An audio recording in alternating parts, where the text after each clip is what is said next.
तो कल के वीडियो में हमने त्रिकोणमिति में त्रिभुज देखे। आज हम लोग त्रिकोणमिति का परिचय शुरू करेंगे। तो देखेंगे कि जैसे एक समकोण त्रिभुज में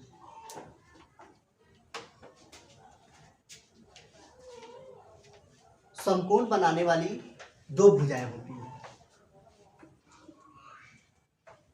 समकोण बनाने का मतलब समकोण कोण से है।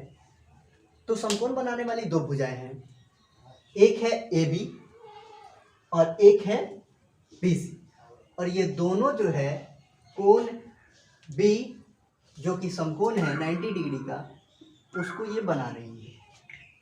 ठीक है, तो 90 डिग्री कोण को बनाने वाली भुजाएं ही आधार और लंब कहलाती है। तो इसमें जो है एक भुजा फिक्स रहता है, वह होता है कर्ण। तो समकोण के सामने वाली जो भुजा होती है उसको हम लोग बोलते हैं कर्ण, जिसको इंग्लिश में हाइपोटेनस बोलते हैं, और इसी कारण इसको शॉर्ट फॉर्म में एच लिखा जाता है।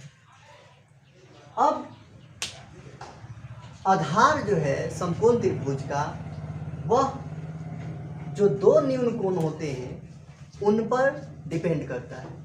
अगर हम इस न्यून कोण यानी कोण C की बात करें तो कोण C जो है समकोण बनाने वाली जिस भुजा पर टिका हुआ है, यानी जो एक कोण C है, इस समकोण बनाने वाली भुजा BC पर जो कोण C बना है, तो इस कोण का अगर हम बात करें तो इस कोण के लिए आधार जो है BC हो जाएगी।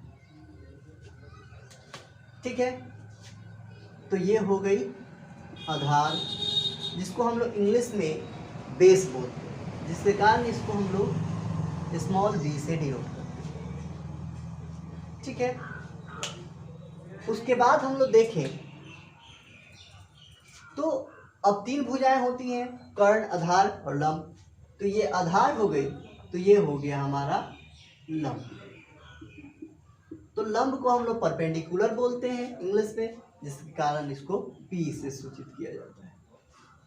ठीक है, अगर यही हम कोण अगर चेंज कर देते हैं, अगर यही त्रिभुज हो ABC ही,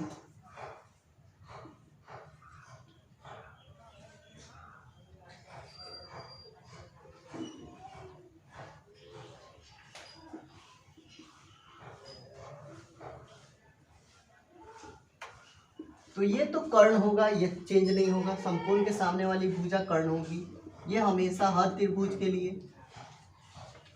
अब हम इस कोण C की बात ना करके अब कोण A न्यून कोण की बात करते हैं। तो ये कोण A जो है समकोण बनाने वाली भुजा AB पर टिकी हुई है, तो जिस कारण इस AB को हम लोग बोलेंगे, किसी समकोण त्रिभुज में आधार और लंब का पता उस न्यून कोण के आधार पर बता सकते हैं। अब हम लोग देखते हैं कि थोड़ा सा इसमें नोट कर लेंगे कि AB इज इक्वल टू कोण C के लिए, कोण C के लिए AB इज इक्वल टू लंब, इसी को P भी लिखते हैं। BC इज इक्वल टू आधार, इसको हम लोग B लिखते हैं, और AC इज इक्वल टू कर्ण, इसको हम लोग A लिखते हैं। और कोण A के लिए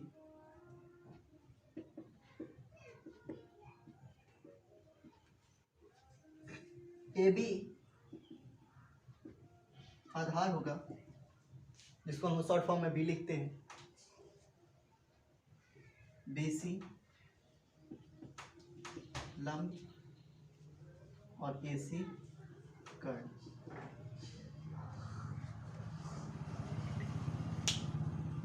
तो हम लोग आधार और लंब चुनना सीख गए। अब इस त्रिभुज के जो तीनों भुजाएं होती हैं, किसी खास न्यून कोण के लिए उनका अनुपात जो है निकाला जाता है, तो उनका कुछ खास नाम दिया जाता है। चलिए इसके बाद हम लोग समझते हैं।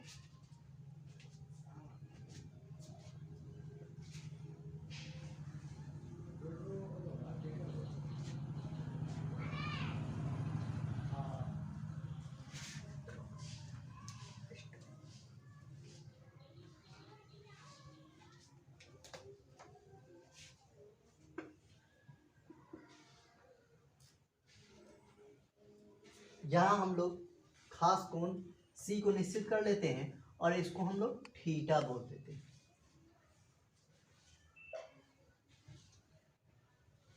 चलिए ये हो गया पी। अब तीन भुजा का अनुपात हमको निकालना है, तो जाहिर सा बात है कि कितने अनुपात बनेंगे, तो 6 अनुपात बनेंगे। तो कैसे, थोड़ा सा हम लोग देखते हैं।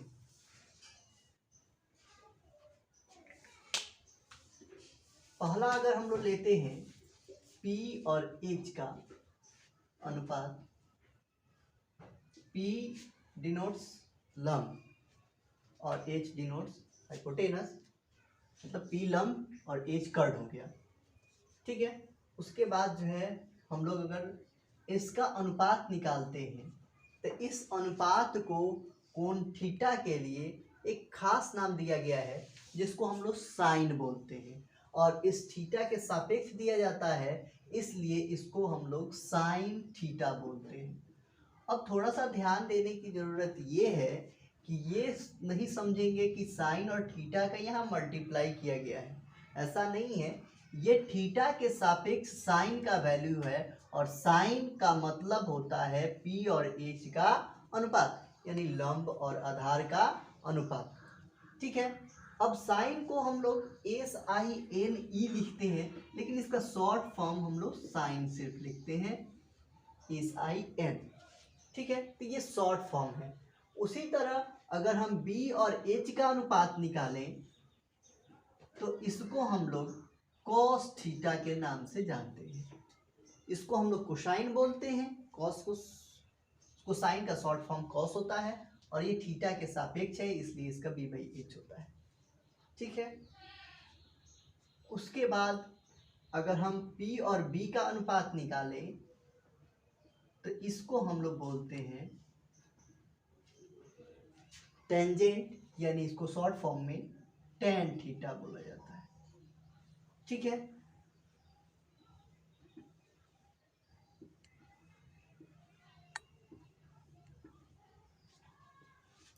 उसके बाद जो है हम लोग इसी का रिवर्स अनुपात लेते हैं, यानी H/P, H/B, B/P, तो इनका नाम चेंज हो जाता है। साइन जो है इसके कोसाइन में बदल जाता है,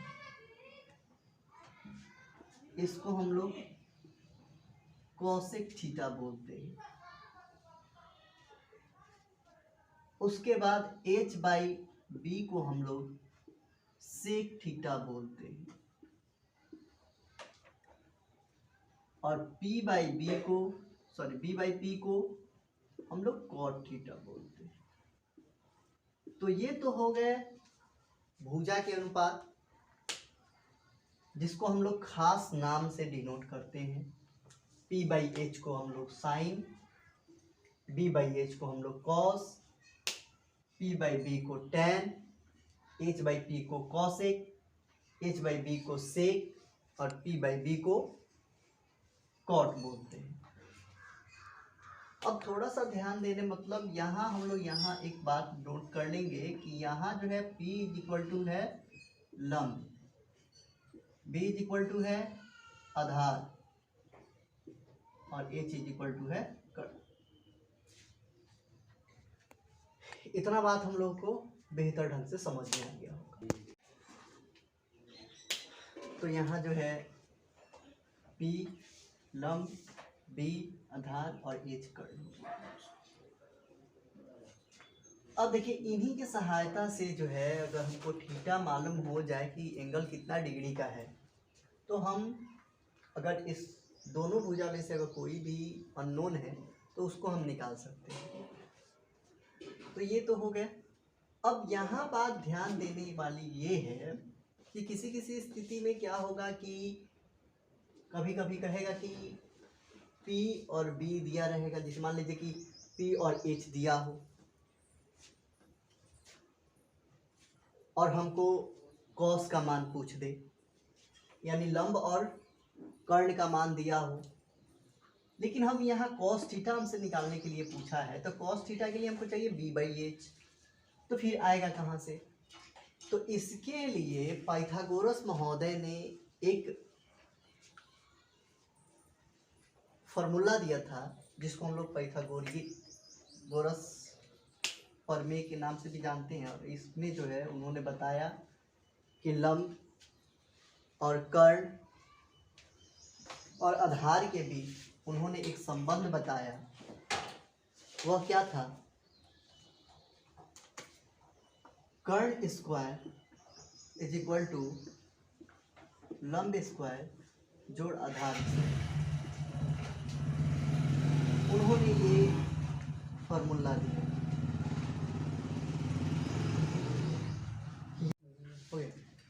चलिए अब हम इस फॉर्मूले का उपयोग करके जो है हम लोग एक भुजा अगर मालूम नहीं हो तो दूसरा भुजा कैसे निकालते हैं, इसको निकालने का तरीका सीखेंगे।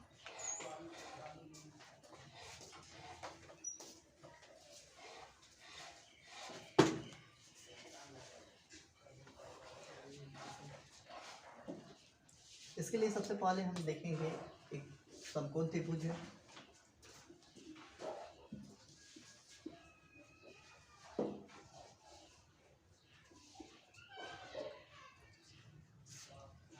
जिसमें एक का मान 4, दूसरे का मान 3, यानी लंब और आधार में तो ये तो डिसाइड नहीं है, तो हम किसी को लंब और किसी को आधार मान सकते हैं। तो इसका मान दिया हुआ है और AC का मान हमको मालूम नहीं है, AC निकालना है। तो इसके लिए हम लोग क्या करेंगे, तो वही फार्मूला यूज़ करेंगे। अभी बताए हैं फार्मूला क्या होता है, तो फार्मूला होता है कर्ण स्क्वायर इज इक्वल टू लंब स्क्वायर जोड़ आधार स्क्वायर। अब देखिए यहाँ कर्ण कौन सी भुजा है, तो अभी हम आप लोग समझे कर्ण जो है समकोण के सामने वाली भुजा होती है, तो इसलिए वी सिंप्लाई AC का स्क्वायर, और लंब और आधार यहाँ किसी खास कोण की बात नहीं की गई है, दोनों में से कोई न्यून कोण हम ले सकते हैं, तो कोई लंब और कोई आधार हो सकता है। तो मान लेते हैं AB क्या हो गया, लंब हो गया, तो AB स्क्वायर जोड़ आधार यानी BC स्क्वायर। ठीक है। अगर यही अगर कोण A कह देता कि ये न्यून कोण है और इस कोण के लिए, तो आधार हमारा AB हो जाता और लंब जो है BC हो जाता। लेकिन अगर न्यून कोण A ना दे करके C दिया रहता तो इसके लिए BC हमारा आधार हो जाता और AB हमारा लंब हो जाता। चलिए, तो अब AC का मान हमको मालूम नहीं है, इसी का मान हमको निकालना है। AB का मान हमको दिया है 4 यूनिट, तो 4 यूनिट यानी 4 का स्क्वायर प्लस ये यूनिट में है, यानी लंबाई किसी भी मात्रक में हो सकता है। ठीक है, तो उसको हम लोग यूनिट मान लिए। 4 का स्क्वायर जोड़ और BC का मान है 3 यानी 3 स्क्वायर। अब हमको AC का मान निकालना है, तो जाहिर सा बात है कि इधर से रूट उधर स्क्वायर है, उधर रूट उधर जाएगा। तो देखिए 4 का स्क्वायर कितना हो गया 16 और 3 का स्क्वायर 9 और इनका होल रूट। अब देखते हैं 16 9 कितना होता है भाई 25, और 25 का रूट कितना होगा 5। तो AC का मान 5 यूनिट आ गया। किसी को दिक्कत? चलिए अब एक दूसरा त्रिभुज लेते हैं जिसमें हम लोगों को आधार का मान निकालना है, और कैसे निकालते हैं ये हम लोग सुन देखिए।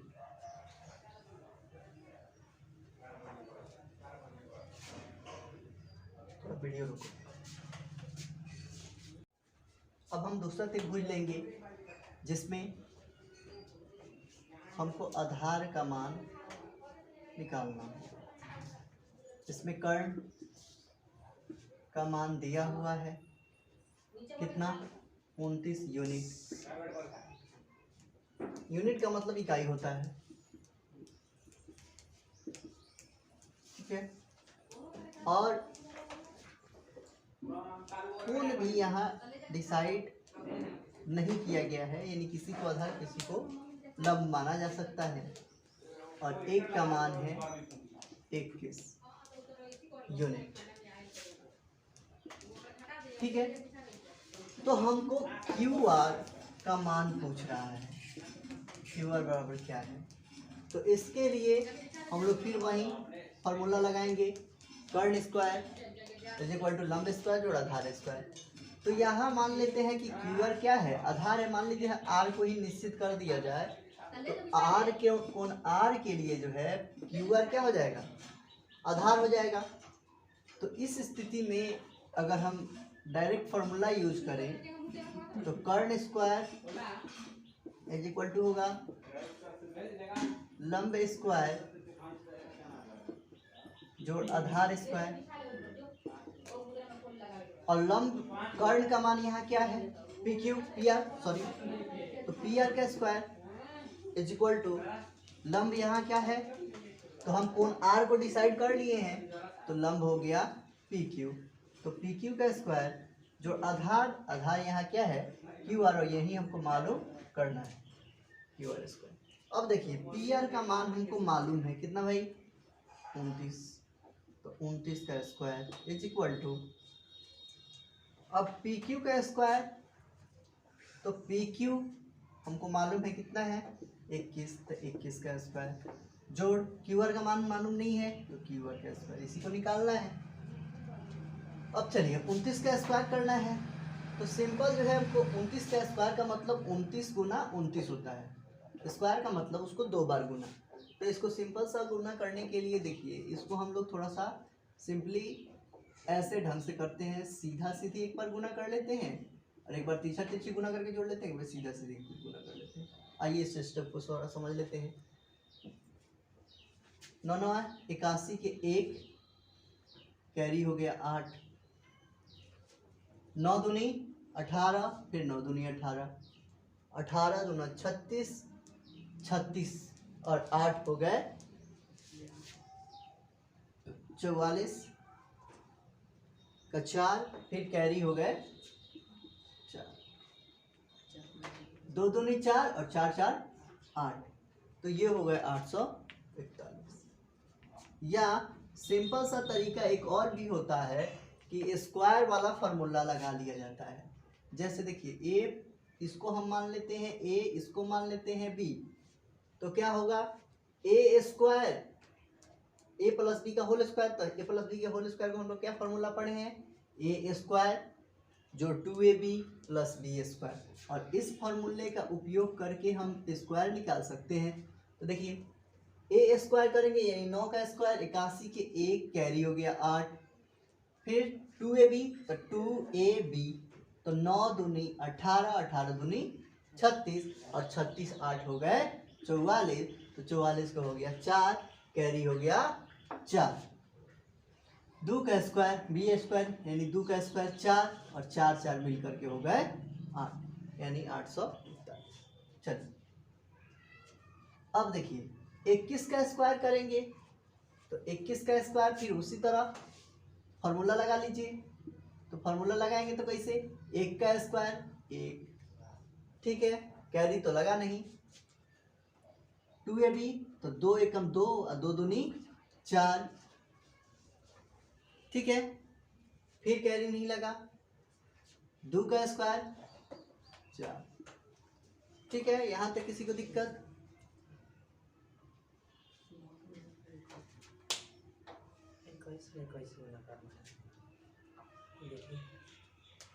ठीक है हम फॉर्मूला डायरेक्ट। चलिए तो 21 का स्क्वायर करने के बाद हमारा आ गया 441 प्लस क्यू आर का स्क्वायर। अब हमको क्यू आर का मान निकालना है, तो जाहिर सा बात है कि इसको इधर लाएंगे, तो लाएंगे तो क्या होगा भाई, देखिए 841 माइनस 441 इज इक्वल टू कितना हो जाएगा भाई, क्यू आर स्क्वायर। अब देखिए 841 में से 441 को हम लोग माइनस करेंगे तो ये कितना हो जाएगा भाई, 400 is equal to Q R square. अब देखिए हमको क्यू आर का ही मान चाहिए, स्क्वायर का तो मान चाहिए नहीं।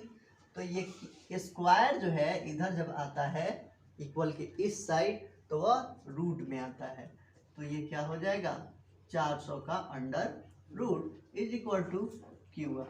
अब पूछिएगा सर यहाँ आप प्लस माइनस का साइन नहीं दे रहे हैं, तो यहाँ ध्यान देने वाली बात ये है कि ये एक साइड यानी भुजा की लंबाई है और भुजा की लंबाई कभी भी माइनस नहीं होती है, इसलिए हम यहाँ प्लस माइनस नहीं ले रहे हैं।